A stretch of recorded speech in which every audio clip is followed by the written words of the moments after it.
And city engineer. Thank you so much. Welcome new commissioners. Thank you, Mayor and Commissioners, for your time this evening. I'll try to be very brief, give you a brief update with a PowerPoint presentation on the Neighborhood Road Program and where we are and where we're headed in the future over the next 4 years with this program. I'd like to thank our consultant, the Wantman Group, for helping me with the PowerPoint presentation. They're also overseeing our media outreach effort, our public outreach, as well as managing all the consultants that are on board and keeping everything on track. Of course, we're working hand in hand with Public Services, so thank you to Jamie and Felipe, their assistants in this program, who will be working through this entire thing together. Jamie will be driving the bus for me this evening. And Finance Department as well. I've got some closing slides that will address the bonding and the financing structure. So the first chart that I'll show you is a flow chart, and Jamie, can you bring that up? There we go. Hard to follow, but a flow chart of the 4-year program. I'll describe year 1 because years 2, 3, and 4 are very similar in nature to year 1. Except for the fact that in year 1 we already had projects designed by previous consultants since the previous bond issue for the Lake Work Master Plan 2020 that didn't go through. Those projects were already designed. So what we've done with those projects is brought those to public outreach meetings to get the neighborhood's input on what they would desire to see in the finished product, and therefore tweak those designs and bring them to 100%. So you'll see there we had AECOM and CTA. Those were the 2 previous consultants. They've done the community outreach effort. We'll be going back once they revise the plans and show those neighborhoods to make sure that their comments have been incorporated into the final design. And then we will hand those plans off at 100% to the new road program engineers that were recently selected. We have 4 different consultants on board now, 1 per voting district. So after we bring it back for final public outreach, we'll be ready to go to bid, and that's very shortly on the year 1 projects. We'll be advertised for bidding for construction contractors. Those contractors will be awarded, and we're anticipating 2 contracts per district, one being simply a road type project, which is curbs, sidewalks, paving, etc., striping, traffic calming. Those type of elements will be accomplished by 1 contractor in what we call a push button contract. Similar to the way FDOT does work, we are currently bidding contracts as we speak for unit price work. We'll have those contractors already engaged and on board, and then simply once the design is completed, we can hand off the plans to them and they get to work immediately. So it's a quicker method of getting the project completed on time. And so at the completion of that process, we will be going out for construction. That'll be this summer. In my next slide, I'll get into more of the scheduling. But as I mentioned, years 2, 3, and 4 are very similar to year 1, except we'll be working with the new consultants that were recently selected, as I mentioned. The second slide I'll show you, I'm not really going to discuss it. It's a Gantt chart. And what the Gantt chart shows you is the overall program. So it is quite complicated. Gives us the critical path of items that need to be completed on schedule to keep the 4-year program on schedule. So with this overview, and this was really prepared by Public Services, I would like to thank Felipe for this and his work in pulling it together then with the work of our program manager. This shows you the overall program where we're doing both utility projects as well as strictly road projects, the sequence of design, permitting, construction, etc. for each of the 4 years. So as I mentioned, this chart is very complicated, but this is what we use as the master schedule. And this will be tweaked as we go along with the project to make sure that we keep on schedule and get the bond proceeds spent accordingly. So, and I'll take questions later if you have any questions on these particular slides. But as I mentioned, I just wanted to show this to you. I did give you a handout at a larger scale, so it's easier to read than what's shown up on the screen. Thank you. So, with the current program status, where we're at, what we've accomplished to date since the bond issue passed at the referendum back in November. In February, as I mentioned, we selected engineers, 1 per district. That's already been accomplished. In this March, as a matter of fact, this evening, we anticipate awarding engineering task orders for year 1 work for those new consultants. The original consultants, as I mentioned, were already under contract, and they're completing their designs as we speak, based on neighborhood input. Next month, we expect to award the year 2 projects that will be going into design to keep year 2 starting early part of 2018 on schedule. And it's approximately a 3 or 4 month process where those year 2 plans will be completed by the consultants this fall, ready for bidding in the winter time. So that's as far as the engineering goes. The next slide will show you where we expect construction to take place and to get started.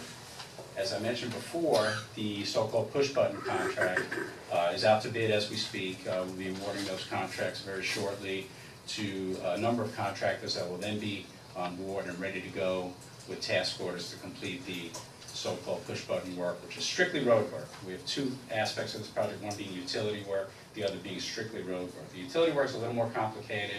Those involve water mains, sanitary sewers, storm drainage, as well as road work, and those projects are a little more involved in the design effort, so they're going to lag a couple of months behind the push-button work. But in any event, as I mentioned, those are out to bid right now. We expect to award those contracts in May or early June, and be ready to go in July with the year one contracts for roadway only. As I mentioned, that's strictly curbs, sidewalks, paving, traffic calming, etc., beautification. And in September, begin construction of those year one roadway only projects. So this fall, we expect to see a lot of construction work being undertaken in all 4 districts. November of this year, we're looking to, at that point, to be on schedule to bid the year 2 full construction projects, and by full we mean including underground utilities, so those are much more complicated designs, and at the same time begin construction of the year 1 full construction project, because those will be ready and awarded at that time this fall. So by January of next year, we'll be ready to award the year 2 roadway only construction task orders to those push button contractors already under contract, and then we'll be ready to award the full construction projects at the same time to other type of contractors that include underground utilities. And early winter next year, February, we anticipate beginning construction of the year 2 projects. Next slide, I want to highlight the fact that we've done quite an extensive public outreach effort on this project, and we will continue to do that as we go. We're really getting this out in front of the folks, getting neighborhood input from those that will be directly affected by the construction activity, what they would like to see in the finished product, if they have any specific concerns in their neighborhood related to traffic calming, beautification, or any such measures that we're doing as part of this program within limits and within the budget that we've been allocated. So we've already done neighborhood flyers. Those are in a format that are bilingual, and those are formatted for citywide use. Those have gone out for various neighborhoods. As I mentioned, we've already done the outreach meetings. This February, March, we completed neighborhood meetings in District 2 and 3 for the year 1 projects that were already designed.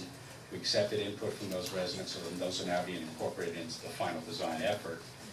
And now, mid-March, we get to the fact that we are going to have a website developed strictly by Wantman Group for this project, which will be linked on the city's website itself. We expect tomorrow to see a live meeting that we're having with the Wantman Group on that particular effort. And probably next week at some point we'll have an actual website set up strictly for the bond program. And neighborhoods will be able to go in, residents can go in, check their particular street, be able to see progress as the project progresses. They will be able to see construction photos as the projects start, various pieces of information that they need to see to keep informed of what's happening with the project. So it's going to be a very exciting website that we put together with the Wantman Group's assistance, and we, as I mentioned, we'll have that up and running next week at the latest. So in May, we get back to the neighborhood meetings again for the remaining year 1 projects. Those are strictly roadway type projects that are currently in design.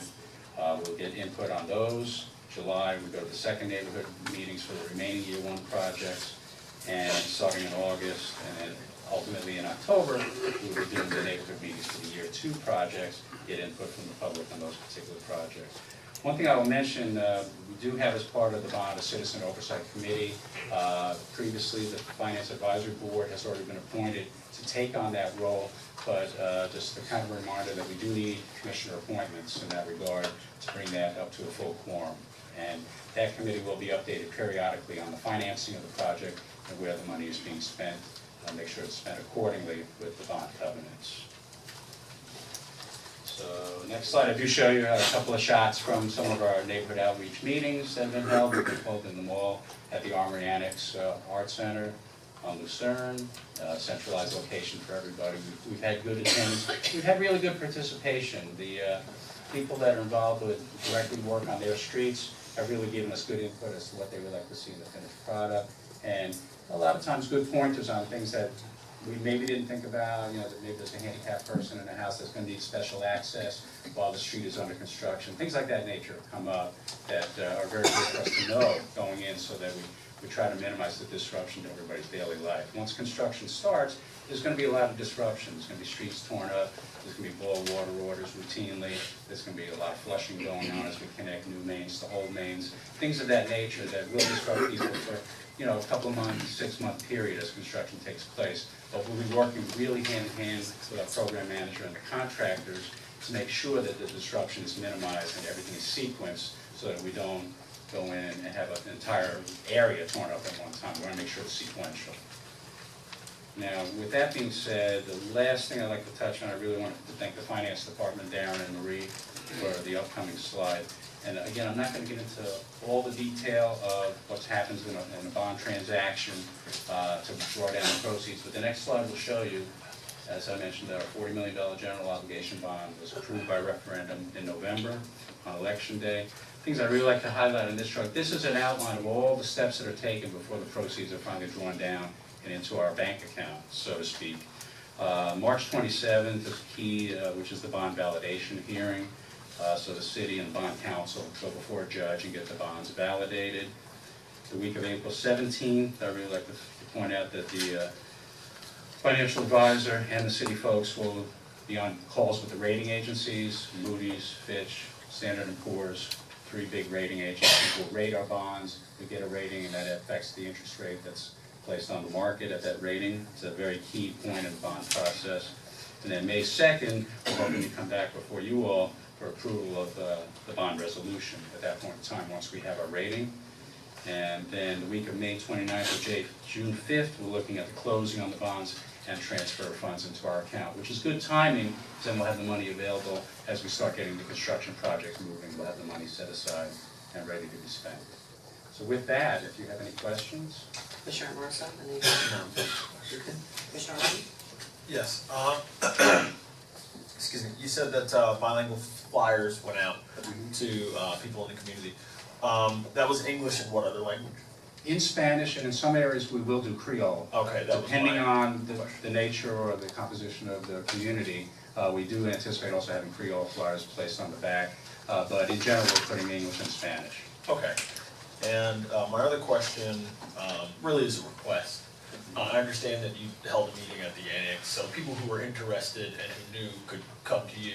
I would just request that maybe in the future, in the meetings that you had scheduled for June or July, if you could come to the neighborhood associations, that way people who aren't necessarily, that may not be on their radar will still find out about it, just in the interest of doing our best to make sure that everyone has the opportunity to have a say. Yes, sir. Thank you. A real quick recap. Your original chart there showed the 5-year or the 4-year program, and you shared, obviously, the year 1 projects had already been designed or Some of them. drafted or whatever. Yes. Some of them. Yes. Okay. So, okay.